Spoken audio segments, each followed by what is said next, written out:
With the 992.2 911 Carrera GTS, Porsche takes the F1 approach to a hybrid powertrain.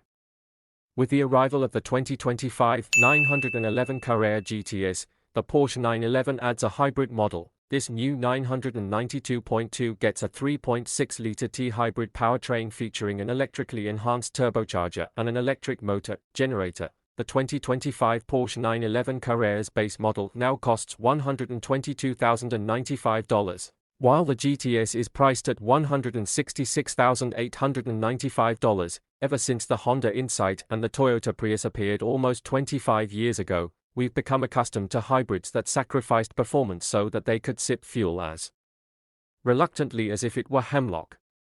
Sure, we know that Formula One cars have been using hybrid powertrains for years, and we've seen the hybrid hypercars produced in handfuls by Ferrari, McLaren, and Porsche, purchased by 0.1%ers, and destined to slowly deteriorate in static collections as they accumulate value like Picassos.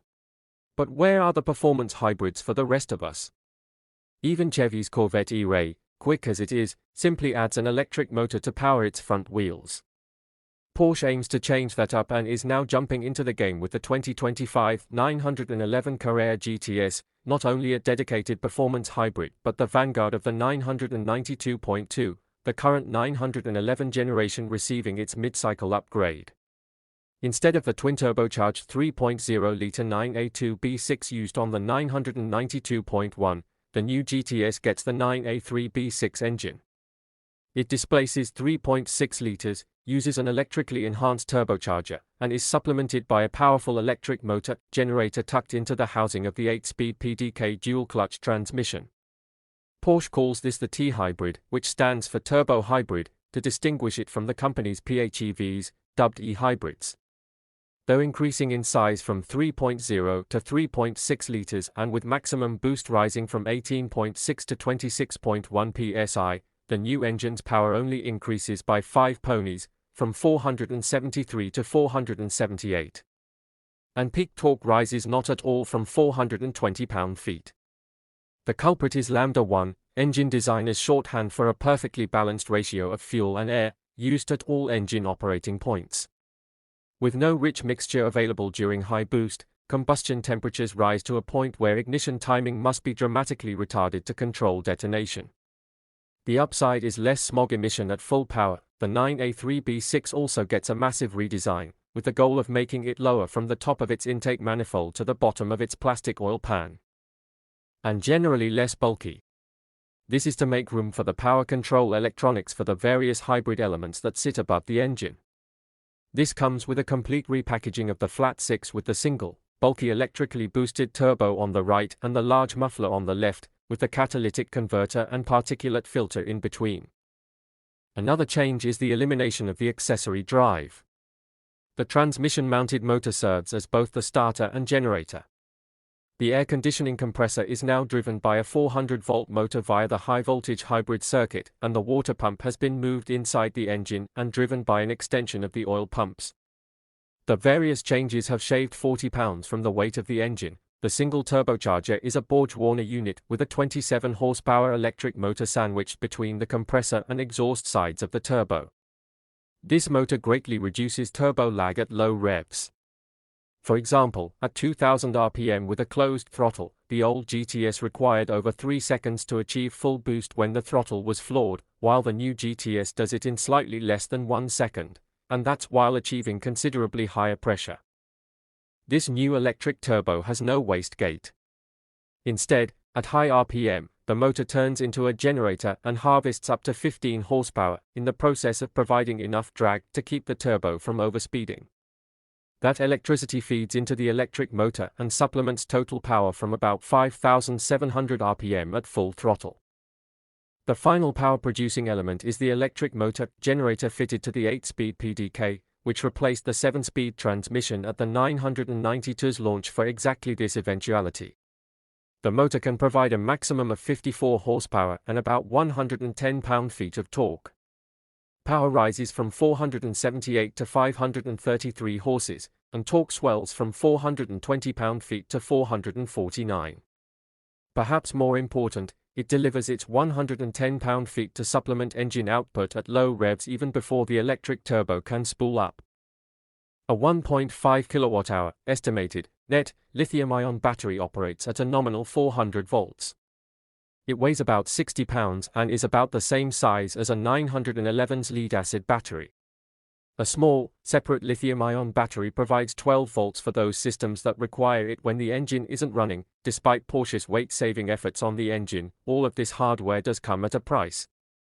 Curb weight for the GTS Coupe rises from 34.33 to 35.36 pounds, compared with a 992.1 PDK. Compared to the older manual, which will no longer be available, the weight increase is 187 pounds. Porsche also revealed the base 992.2 Carrera with a much more modest powertrain evolution. It retains the 9A2 B6 engine, but also adopts the Lambda 1 philosophy to reduce full-power exhaust emissions. In this case, peak boost rises from 12.0 to 17.4 psi, higher than the 992.1 Carrera S. To provide this much airflow, the engine gets the larger turbochargers used on the previous S and GTS, as well as the bigger intercooler from the 911 Turbo. Peak power rises modestly, from 379 to 388 horsepower, still at 6,500 rpm, and peak torque is unchanged at 331 pound-feet. Both cars also receive a number of interior and exterior changes. All cars get new headlights that incorporate all of the front lighting functions. This allows for larger air intakes for the front-mounted radiators. The GTS, but not the base model, gets active grille shutters to control airflow as needed, and these elements are vertical and very prominent. Furthermore, they are supplemented by an active front diffuser which further regulates the airflow through the radiators. In the rear, the full-width light bar, tail lights, and Porsche script have been more fully integrated. The license plate cutout is a bit higher, and the engine grille has fewer strakes. On the GTS, with the standard sport exhaust, the twin tailpipes are closer together. Several new wheel designs are offered in staggered 19 and 20-inch diameters, as well as in the 20s and 21s used on the GTS. Tire sizes are the same except for the rear of the GTS, where the width increases from 305 mm to 315 mm to cope with that model's increased power. Inside, the big news is a fully digital 12.6-inch instrument cluster. Several different display options are offered, including the classic center tack, 5-gauge layout. And even that is customizable. One option is to rotate the tachometer so that 7,000 rpm aligns straight up.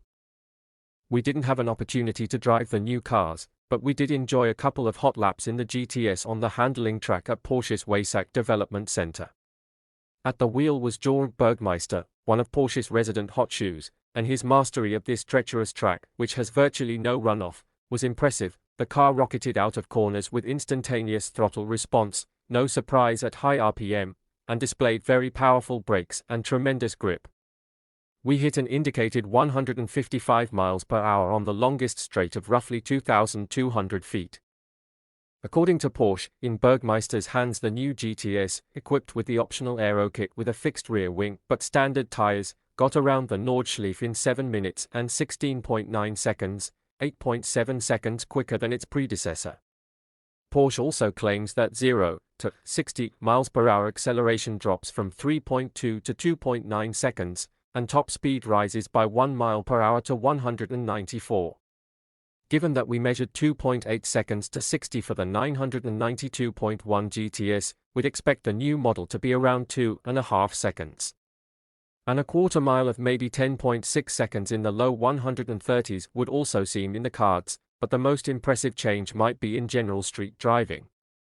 Porsche says that when you floor the throttle from a dead stop, the new GTS covers 70.5 feet in the first 2.5 seconds, compared to 47.6 feet for the old GTS. That astonishing improvement reflects the improved throttle response and should translate into great street performance. The improvements in the base Carrera are much more modest, with the time to 60 improving by 1/10 to 3.7 seconds with the Sport Chrono package and 3.9 without. And top speed rises to 183 from 182 miles per hour. Fuel economy numbers are not yet available for either car. Prices, Pricing, however, has been released. The base Carrera now costs $122,095, up about $6,000 from before.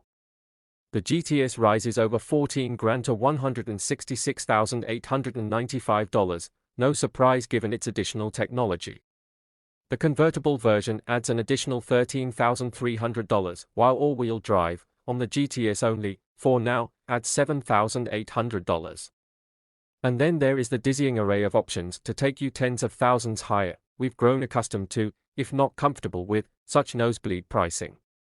But the reality is that these 911s provide a unique driving experience, which Porsche manages to maintain, while adding more performance with every incremental generation. We look forward to driving these models, and figuring out how to afford one.